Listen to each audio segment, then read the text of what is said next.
Hello, and welcome to the delicious recipe here on UPRN.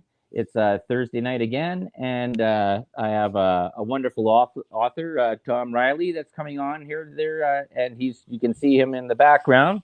I got Hey You in the background watching the ones and twos, and out of this part, there is if you're watching live or want to watch live, you can go onto YouTube, and it's on UFO Gods and Extraterrestrials. That's one of the UPRN sites, and the other one is UFO Paranormal Radio. UFO Paranormal Radio. It's done twice. You can follow on my Facebook page, Del Lessie, and it's the delicious recipe that's also on there. And we have Michelle Williams there that is popped in off of Facebook. And if you have a question and stuff like that as we're going through this, and because we're on StreamYard here in and off of the other platforms there, you can write in a question. And if it shows up here, I will give you a shout, just like I did to Michelle Williams. And other parts about that is you can be listening live audio wise on all the other platforms: iHeart, iCloud, SoundCloud, Spreaker, the whole bunch of them. We're everywhere that podcasts are played, and that's through UPRN. So I would like to welcome Tom Reiley. Hello there, Tom. Hey Del, how are you doing? What's the crack, as we say in Ireland? Doing great. And Tom's written a book, and it's about the Protector, or AKA Old Ironsides, Oliver Cromwell, and a very influential character in history that dealt with the monarchy. He was a Puritan against the Roman Catholic Church, if I get that right there. And he came from a humble beginnings, a farmer that rose to power, a person that almost became king, I guess, king in name, I guess you would say, but never got anything. Castle. Now we go into that beheading of Charles I, and he was dug up afterwards and beheaded by the monarchy afterwards, I guess in spite. But that's just the short banter part of it there. But there's more stuff to go into. So, Tom, welcome. Thank you. Yeah, you've done very well there. You've been obviously doing your homework, Del, because that's lovely, succinct description of who Oliver Cromwell was. You've been obviously doing your homework, Del. Sorry, I got that one on there. Okay, so yeah, let's go with your book, The Protector. Let's just sort of briefly go through that part there first about what that is, and then we can explain who Oliver Cromwell was. Sure, yeah. Well, this is my fourth attempt at a book on Cromwell. It's my fourth book on him. It's my first novel. This is a novel, as it happens, and it's my attempt to right a wrong, to correct a miscarriage of justice, and what I consider to be a conspiracy. That's something that we'll talk about in a few minutes. Yeah, I hope. But yeah, Oliver Cromwell was and is still a monster in this country. He is, if you say the word Hitler, it's the same as saying the word Cromwell. He's well known to be a genocidal maniac, to have slaughtered innocent men, women, and children in Ireland. Civilians, much like Putin is doing today. At least these are the allegations that have been leveled against Oliver Cromwell. He existed in the 1600s. He came to prominence, as you correctly say. He came out of nowhere. There was a very complicated political and military situation in England around then.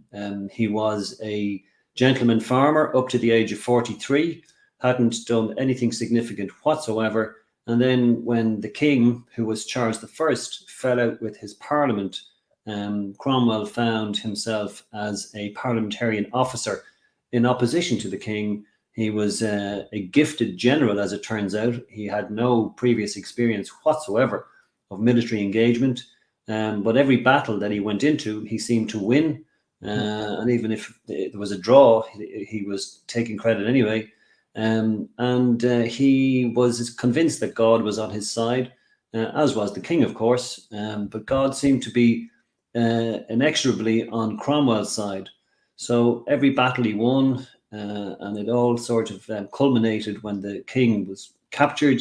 He was put on trial for treason against his own countrymen. And while Cromwell wasn't the most prominent instigator of this, the king lost his head. They chopped his head off in 1649, and then they ruled with Parliament, of which he was only a really minor member. And then they had to focus on Ireland. I was reading the other day, actually, that Ireland, we're the geography is we're very close to England. We're their nearest neighbours, and in the United Nations, I think there are something like 192 countries, and England or Great Britain have invaded 170 of them. So just to give you an idea of, right. That's the legacy. So we were very high up on the list, and we had been taken over by them from 1169, actually. So they had been in occupation in Ireland for a long time. So when this parliamentarian army decided to fight against the king, it's a civil war.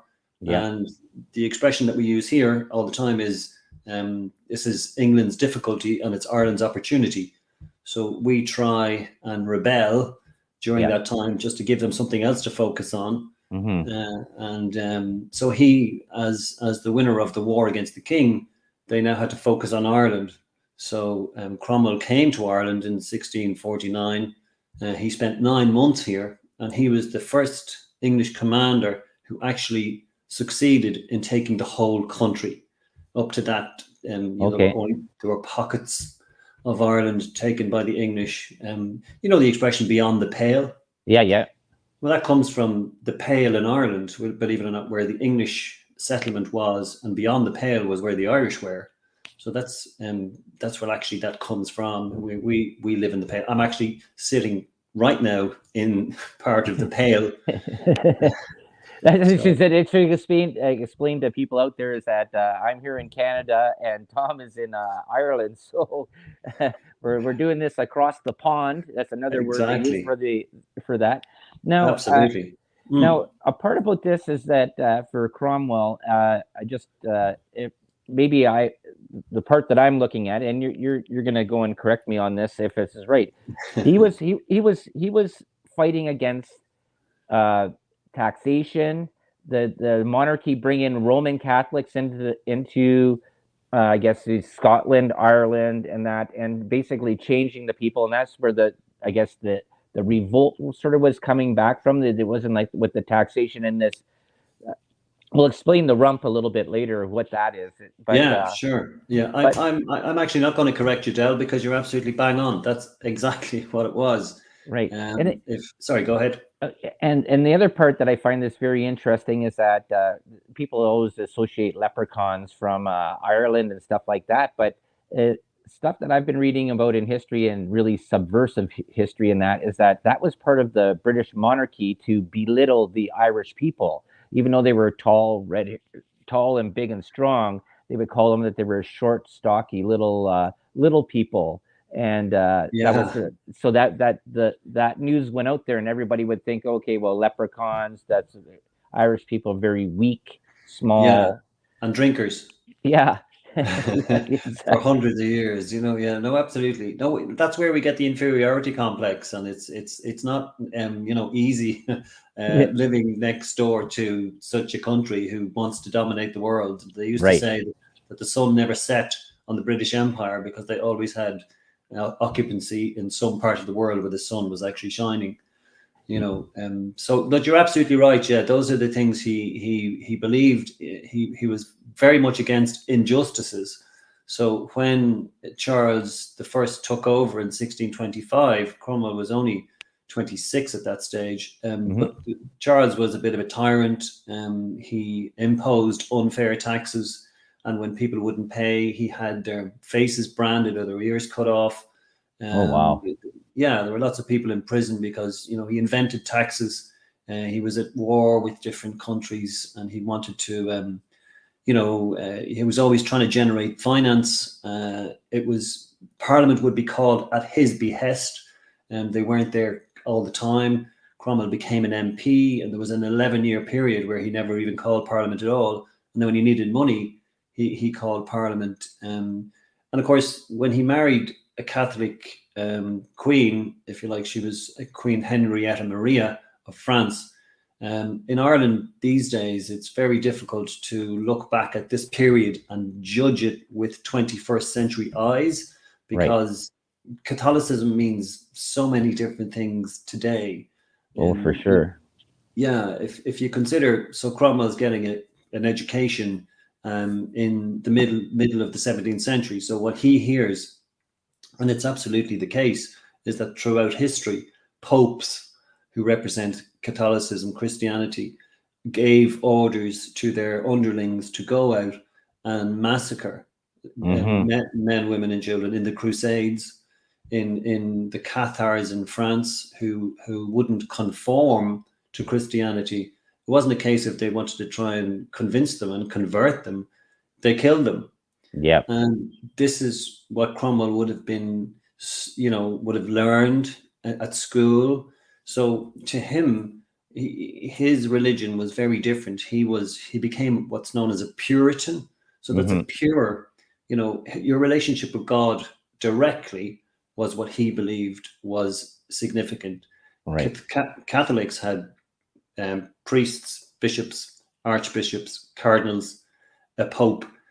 So there's a hierarchy to get up there. And, as far as he was concerned, to God, this is a man-made, organized religion, and really nothing to do with the reality. And he firmly believed that, and it was the case, that Catholicism in those days was a political movement, essentially, and a very nasty one. So it has been for a long time primarily Catholic. And I was born a Catholic. I'm no longer one. But so it's difficult to get across that point where it was a cesspit of depravity back in the day. Well, Ireland is split, right? There is sort of like a north and south, or like you got the IRA at one part, and then you have the other, I guess, whatever the south. I'm not sure it's east or west. I'm not sure if you could explain that, whatever. But it's very split. And the thing that's funny is that you guys occupy all the same island there, right? You got Scotland, Ireland, Wales. You got Britain that's there. I think. Well, we're not all on the same island. Okay. Yeah, that's okay. So you've got Ireland, which is just the north and the south. We're the Republic of Ireland, and then there's the north of Ireland, which is in the UK. Okay. We're not in the UK, and there are lots of men who fought for our freedom, and eventually we did become free of England, and we have our own government, and we're not in any way involved with England now. Other than just watching the show, because it's always fun looking at what happens there. So yeah, we're very different. But that's, that came from a rising that actually did succeed. So when Cromwell was, if you like, he came to some sort of power after they won the English civil, and there were a few civil wars at that stage. There was one where when the king was captured, they tried to negotiate with him and he just wouldn't negotiate. And instead of negotiating, he decided to instigate a second civil war. So that was a thing. And that was horrible as far as Cromwell was concerned, because too many people were dying. Fathers were fighting against sons, brothers were fighting against brothers, So when they came to Ireland, anyway, this is the kernel of the issue, as far as I'm concerned. They invested sieges in various towns, and the town that I currently inhabit, it's called Drogheda. He's alleged to have wiped out the entire population, or at least 3,000 civilians. Now, that didn't happen, and this is where the conspiracy comes in, if you like, in this whole complicated story. Okay. And my contention is that he kept civilians out of the military engagement, but he did absolutely take over the country. And I would also just throw in that, in those days, that's just what they did. It's too far back for me to judge, because it's like a different planet. Yeah. The religious, economic, political situation, completely different to anything that we would recognize today. You know, I mean, people in those days, they wouldn't even put on their shoes because they thought they were inhabited by evil spirits. Yeah. Oh, exactly. Yeah, that goes into that'll go into the next part about this.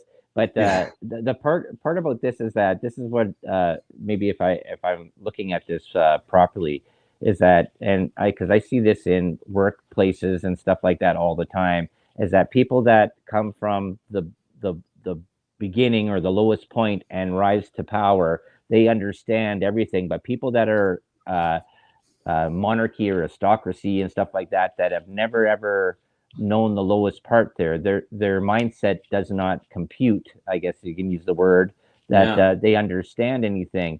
And so do you think that's where uh, Oliver Cromwell, the protector, he was what he was considered, what, the Lord Protector, that's the yeah. title.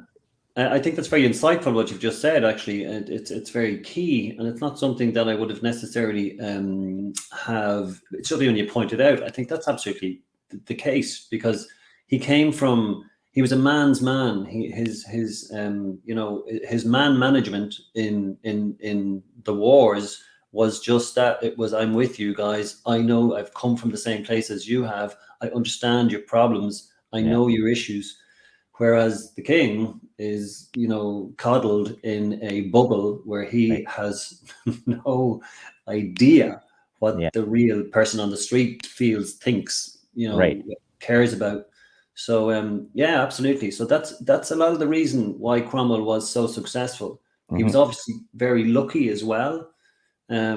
So just to maybe, I know we're going down different directions, just to finish off in his life. So Yeah. what happens is he subjugates Ireland. He wins the battle here, the first command. He goes to Scotland. He takes the Scots as well because you see it was a very precarious time. They had never gotten rid of the king before, so this is the first time in the history of England. When they started having monarchs, that the king was suddenly, or a queen. There was no king or queen. There was a parliament in place, and that's effectively a republic. So, but Cromwell didn't necessarily, want, and nor did he ever show any evidence that he wanted to be the top man or the job as head of state. But because people who were more qualified actually died in the war, and he just found himself, because he had such a wonderful relationship with the army was where the power was. Right. So he was conflicted, and he found himself. When he came to Ireland, that was 1649. They chopped off the king's head in 1649, and 1653, he was invested as Lord Protector, Mhm. albeit, in my opinion, reluctantly.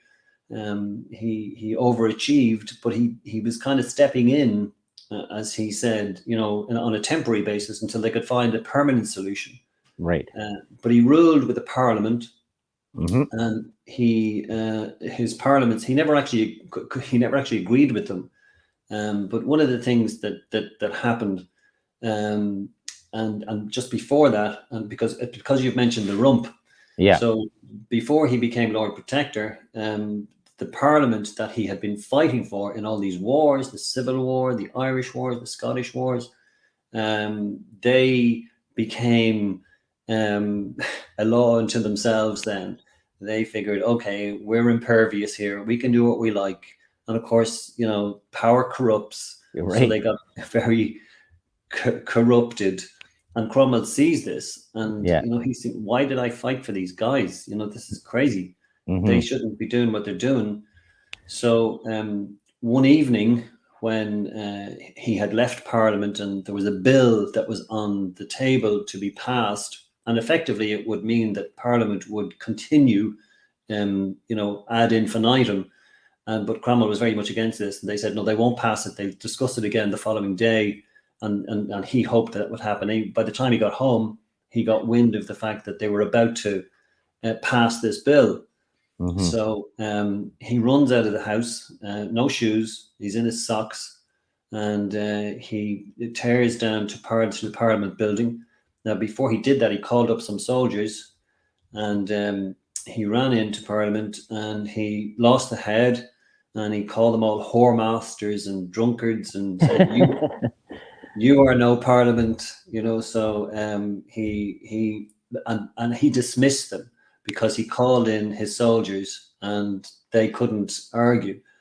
So now we're in a very strange situation. Cromwell, with no power, dismissed Parliament, and this was what's called the rump, Okay. because they were the bit that was left of the Parliament that had existed all that time.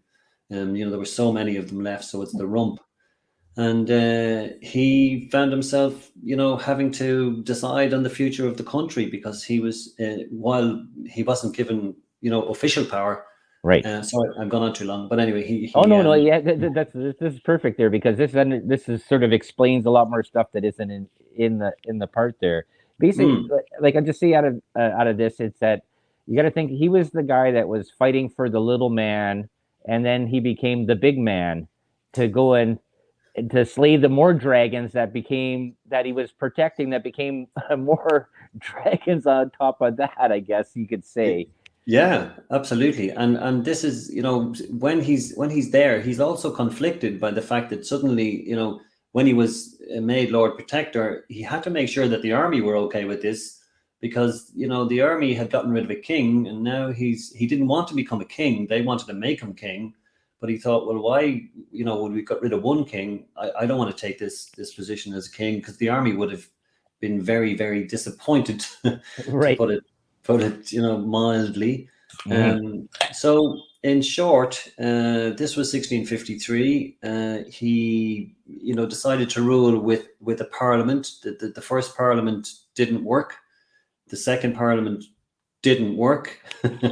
And eventually, he could never agree with them. There was so much bickering. They always took sides. There's factions within factions, and but he still managed to, run the country for 5 years. And in 1658, he died. He died of malaria.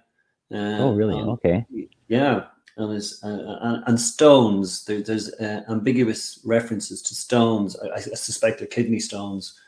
Is what happened. And I've got a great story, by the way. Can I keep going? Is this okay? Sure. Yeah, keep on going. Yeah. We got time there. The thing is that that, like I mentioned at the beginning, there is about how after he died, that he was dug up and beheaded, and because they just didn't like what he was doing. But like I said, he was like the David to the Goliath, I guess, in a way. But then he's characterized that he was also an evil man, that he went and slaughtered people too as well. So, and just wiped things out. Well, that's my point. I suppose the point of the Protector, to be honest, is the fact that he didn't do that at all. I realize it's a novel, but and this is what I hope will percolate into the world, and maybe in 50 or 100 years' time, people will appreciate that he didn't do these things, and that interpretations of him in the future will take away this notion that he killed people, civilians, because he didn't, and there's no evidence, and I've substantiated that. But just before we, so when his life was so interesting, it's completely rags to riches, because he's ended up living in palaces that the king would have lived in. He's the only commoner ever to have ruled England as head of state. Nobody else had done it before. Nobody else did it since. And he came from a farmer to do this. Anyway, when he died, he nominated his son as his successor, but his son was a disaster. His name is Richard Cromwell. He only lasted about 6 or 8 months. They called him Tumble Down Dick in the end, because he tumbled down. Eventually, of course, Parliament was still there. Cromwell was dead. His son was no use. So they decided to engage with the king's son. So this is the king who they had chopped the head off. And they negotiated an arrangement where Charles II would now take the throne, but with reduced powers. And those reduced powers, to some degree, are more or less what the UK is now. The model is the same. So, Parliament run the UK, and the Queen is the head of state. So it all comes from that time. Right. So when the king came back, of course, he wanted revenge on the people who had chopped his father's head off, and they're called regicides, or the ones who had done that, signed the king's death warrant. So Yeah. they were all chased down all over the world, and in fact, lots of them made it to the New World. Some of them were chased all across America. There's a fantastic book that explains how they came. The king's men are chasing. There should be a movie made about this, chasing these regicides around America. They eventually escape. But anyway, the Cromwell was a primary major regicide because he took the throne, but he's dead. So what did they do? For revenge, they dig up his body. It was buried in Westminster Abbey in all pomp and ceremony, very, very expensive funeral. They hang him posthumously. They quarter him. Well, they hang, draw, and quarter. So he's drawn on a gibbet behind a cart, and they take his head off. Now this is where it gets very interesting. I love this story. So his head is then erected on a railing outside Westminster Hall in London. And it's stuck on a pike, and the pike comes up through the top of the head, and it stays there for 20 years, Del. No way. Yeah. Serious. And, yeah. In fact, Charles II is already gone from the throne by the time the head comes down. But the head comes down when a storm hits London. It's a very strong storm, and the head comes down, and there's a soldier who's doing some duty below. He's looking after an office. He sees the head, and everybody knows this head. I mean, they've all, the whole London isn't such a big place in those days, so they know that this is Cromwell's head. He puts the head in his cloak. He brings it home, and he panics then, thinking, "Oh God, what did I just do? I've just taken Cromwell's head, and people are going to ask questions." So he kind of hides the head, and he keeps it for as long as he's alive, and he doesn't tell anybody because they actually put they send a big reward out. Where's Cromwell's head? What are we going to do? And anyway, he bequeaths the head to his daughter on his deathbed, but his daughter has no issues at all. She just sells the head to the highest bidder, So then this guy is a bit of a charlatan, and he takes the head and hands it round at dinner for his guests, and they pick off a bit of an ear, a bit of his nose. Yeah. So and then it goes into a circus, and this is Cromwell's head, and this is years are passing here, and then it goes into a museum, and by eventually, and this is after hundreds of years, it comes to a family by the name of Wilkinson, and they get a test done on it to make sure that it is his head, and it's because he had warts on his body shape, and in those days, they applied scientific methods to confirm that this was Cromwell's head. It was, and this is the kicker. Cromwell's head was buried in March 1960 in the college where he went to in Cambridge, called Sidney, Sussex. And Del, I was born in March 1960. Oh geez! So are you the re-envision the re-part of Oliver Cromwell? You can take from that what you will.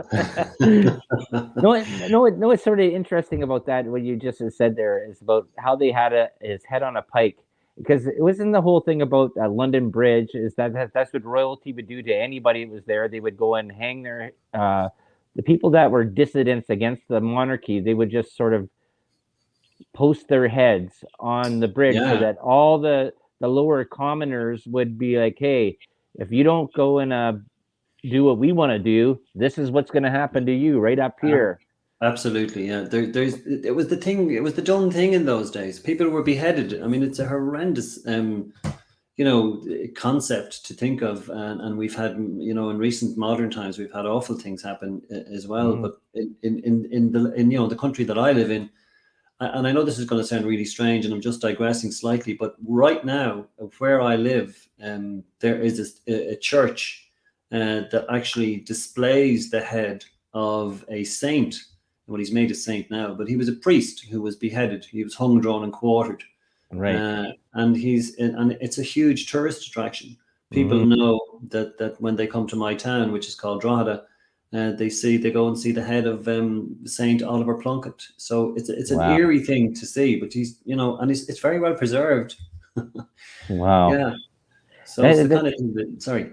I was going to say, no, that's just, it's sort of really morbid, but it's sort of really fascinating that people hang on to historical artifacts. There's so much there, and a part there too is that the part where I remember seeing videos and stuff, not videos, but reading stories and that of how the English monarchy would go in, punish, and the British military would punish people. They hook up ropes to the arms and legs and the head of people and have horses just go in different directions. And just, they says it wasn't bad enough that you can just stick a knife in the person's heart and just kill him. No, we have to have him alive so that he feels pain. And that goes back to that whole Monty, was it Mel Brooks, The Inquisition? I think it was in History of the World Part 1 there, where they're all dancing around just torturing people. They got off the Marquis de Sade and stuff. I'm going off topic. I get it. I totally get it. That's exactly. It was a very bloodthirsty time, and they did really horrendous things, and while people were still alive, as they were killing them, they would cut people's genitals off and stick them in their mouths, and they would, slice them open and make them drink a lot of wine, and then just slit the belly open. I mean, there were horrendous things they used to do. Yeah, and there was the one that I just watching there the other day with people that they considered that would talk in the town square, and geez, I can't remember the guy's name there right now. But what they did was they hung him up on the cross, and they took his tongue, nailed it to a piece so that he couldn't talk, cut off his tongue, then poured the blood and the wine back down his throat, and then hung him upside down, and like going, what are you guys doing? Like this is like you wonder where, then you look at today with people with bombings and shootings and stuff like that. It says that's actually a little bit not saying that's is better. No, but it's an easier way to go. Absolutely. Right. It says instead of torturing a person for hours and hours and hours and hours and days, like they were barbaric times. I mean, even when Cromwell was here, and the officers that they killed, they took the heads and they brought the heads to the capital, Dublin, and they put the heads on railings there and said, "This is what happens to dissenters." People who take the side of the king. I mean, it was a very capricious time. It was very, there's so many things depended on what side you took, and if God help you if you took the wrong side. I mean, after Cromwell left, we have an expression here. There's a part of Ireland called Connacht. We're broken into 4 areas essentially, and the expression that emanated from the time was you went to hell or to Connacht, because it was where the land was bad, and that's where Cromwell sent you, or you died. So that were your choices. And you got to figure that in cahoots, or I guess you could say in cahoots with the monarchy, the British monarchy, is the Roman Catholic Church, and they were just as big as thieves as the monarchy was with taxation. Like they were asking for stuff there too as well, and they were sending out their priests doing God knows what around the world, and following along the British the Silk Road, the Tea Road, the Spice Road, because the monarchy was stretching out all over the place to go and gain land, right? And the Roman Catholic Church was doing the exact same thing, and they had the protection of the monarchy.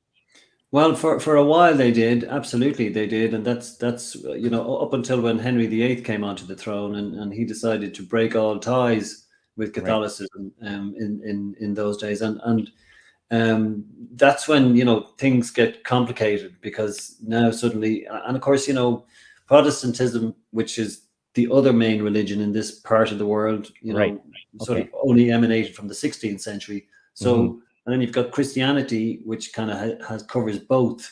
But look, it's all the same God, Oh, yeah. And in those days, it was such a huge aspect of life. Like I said before, I mean, you know, they simply and absolutely, completely believed that God was driving all their actions, you know, and then that was what how Cromwell, you know, firmly believed he was on the right path, because you know God was you know sending him. It didn't seem to be ambitious to me, but with every move he made, it seemed to have the blessing of the you know a higher power. Right. He Whatever. wanted basically he wanted justice for the little man, right? You would say that? Yeah, yeah, no, I absolutely would. Yeah, I would say. In fact, that's what he espoused on a regular basis. He would also say, which was, I think, quite laudable, really. He would say that he wouldn't meddle with any man's conscience. In other words, you know, he didn't really want to pay too much attention to what people believed. If they want to believe something, that's fine. But you know, where we had what's this is a strange name, but we had what's called the penal laws. Yep. Back in the day, and Mhm. that was basically you know, mass could not be said in Ireland because of Catholicism and what it represented. And again, it Right. represented what Cromwell believed was a political entity, but he didn't really mind what the ordinary person thought. If the ordinary person wanted to, you know, think about God and have his own mass in his head, or whatever way it would work. You Right. know, Right. once it wasn't public, you know, he didn't really, and he had a significant policy of toleration towards religious sects in general. You know, he Mhm. readmitted the Jews back into England, and they had been banned from, I think, something like 1293 or something. Now that was also for commercial reasons, because they were very clever businessmen. Mhm. But you know, he also believed that the second coming would happen if he readmitted the Jews. Mhm. So his policy of religious toleration, it's hard to argue with him. But I have to tell you, there are you know, the Irish diaspora around Right. the world. There's about 80 million people. That's 80 million people Right. who claim Irish heritage or Irish ancestry. And if you mention, if they're familiar with the name Cromwell, trust me, they don't say the things I say. Well, okay, this goes into a part there because this is the delicious recipe. We throw a lot of things in the pot and we see how it goes at the end and see how it tastes. The thing is, though, is that from Ireland, though, too, that whole area, leprechauns, fairies, and stuff like that. What was the whole thought about that? Because that is a very big part of where the lore comes from. And then you have the church coming in and says, no, it's Jesus and God. And they're going about, no, this is old world stuff, old magic, and that. How does that sort of fit into his sort of narrative? Did he dismiss all that stuff? Well, to a degree, there's a fantastic story that comes from that time, and I'm always a great believer in the you know, the older the reference, the more likely it is to have some semblance of truth or fact. Mm-hmm. One of the last battles of the Civil War, where the Battle of Worcester, which was in 1651. Cromwell is documented as going into, they were on the battlefield, and he met an old man in the adjacent woods, and he went in with his Colonel Lindsay was the guy's name, and he wrote down what happened.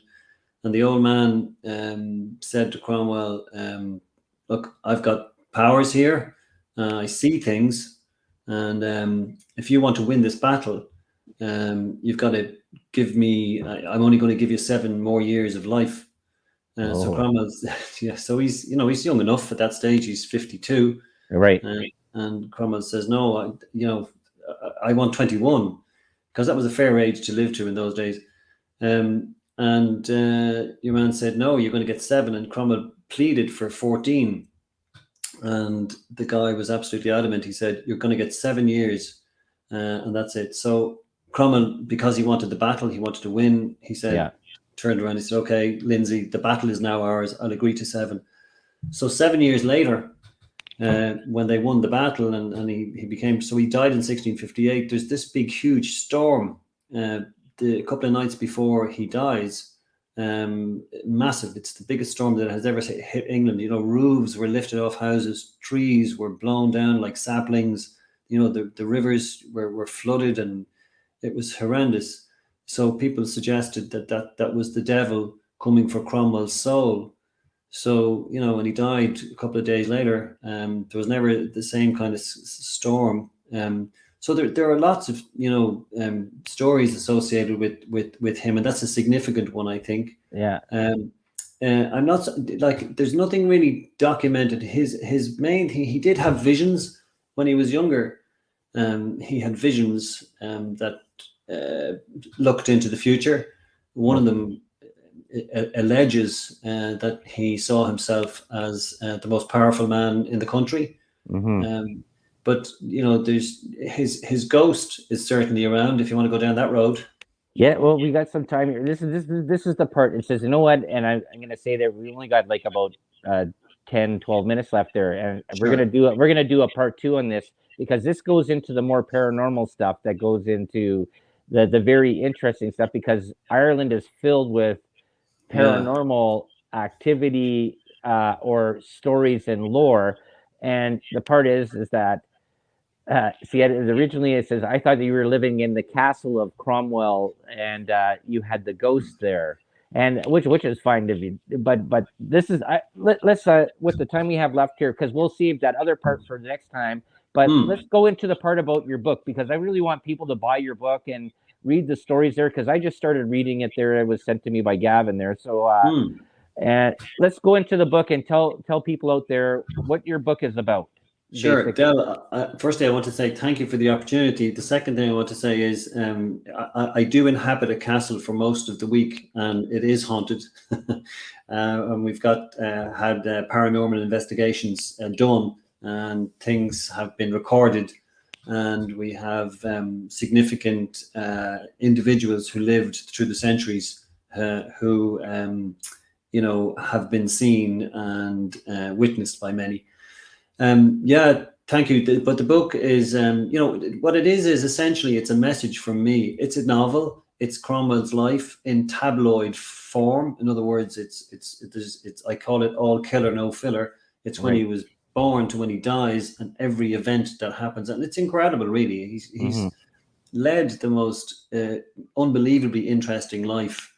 And he's not really that well known in your part of the world, I don't suspect. Right. Yeah. But it's crying out to be made as a movie, because he's called the protector in the end, as he protects his countries. But yeah, it's like I'm trying to get a message across that he was an honorable guy, basically. That he's much maligned over here, if you fully understood what I'm trying to say, because as I said, my message is not really popular. But it's based on absolute. Why would you say it's not popular? Because other people in Ireland think that he was a villain?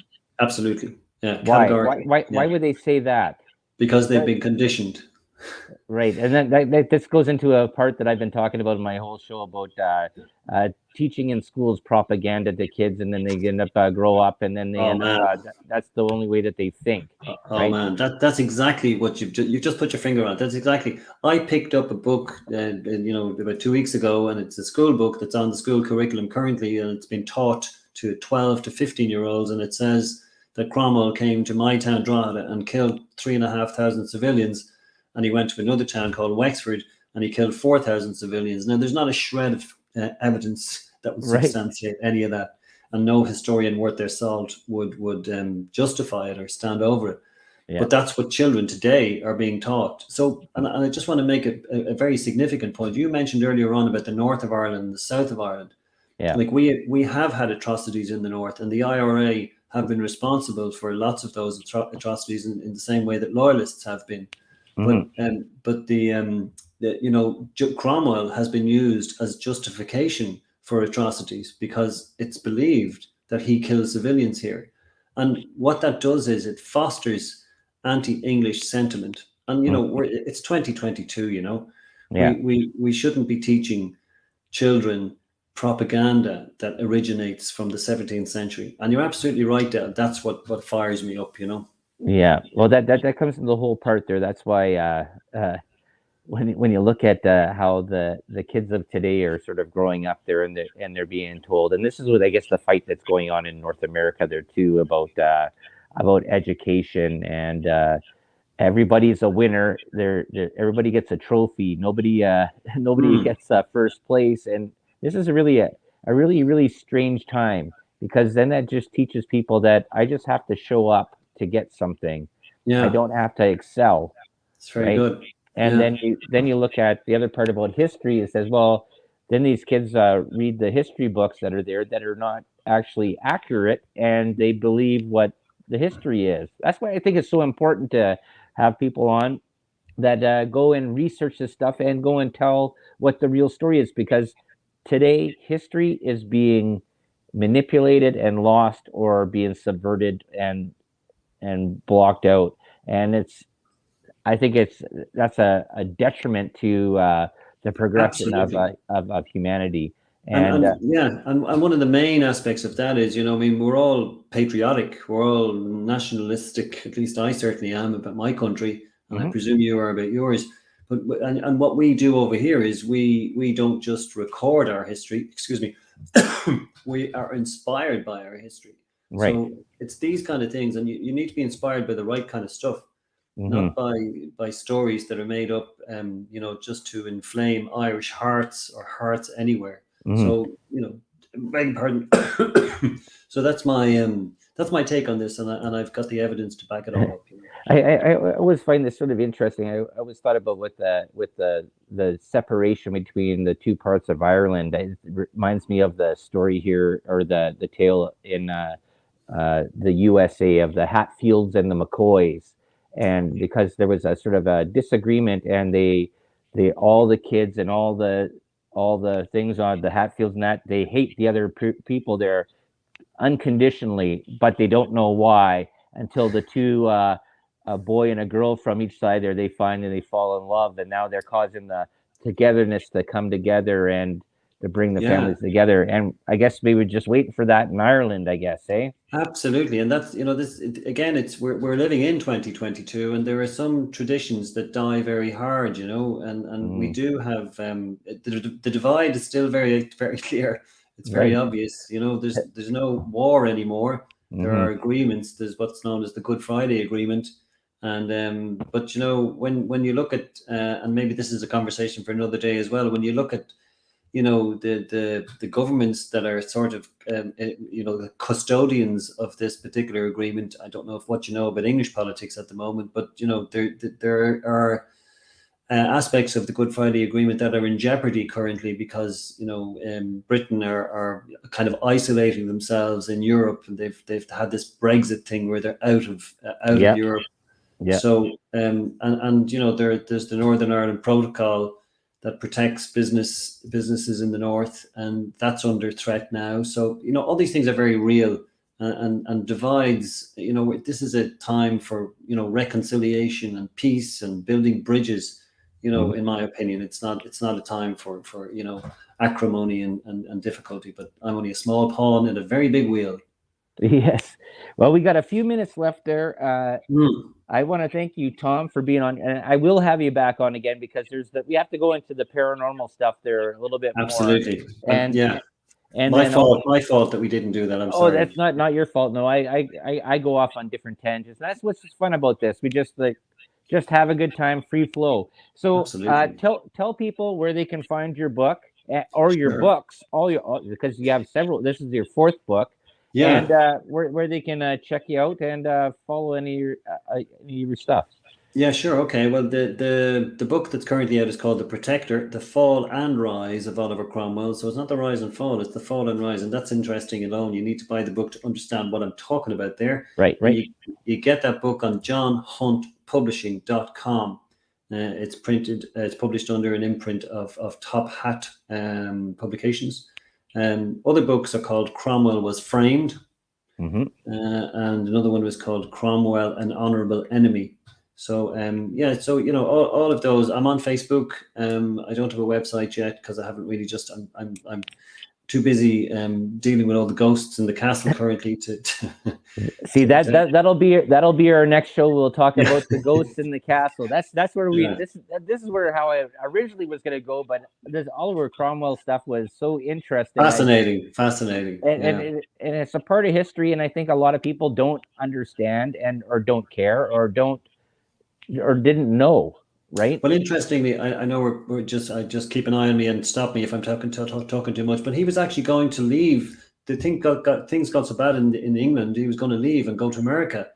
That's one of the things that he was going to do, and he was practically packed up. There's a movie that's made, and it's called Cromwell. And at the beginning, he's explaining why he wants to leave and go to America.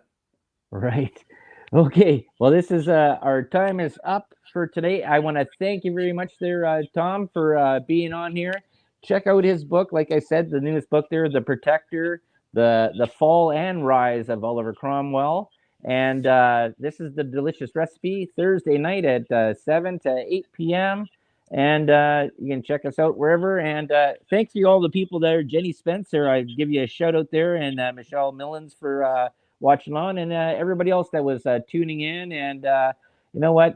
Good night, and we'll see you all next Thursday.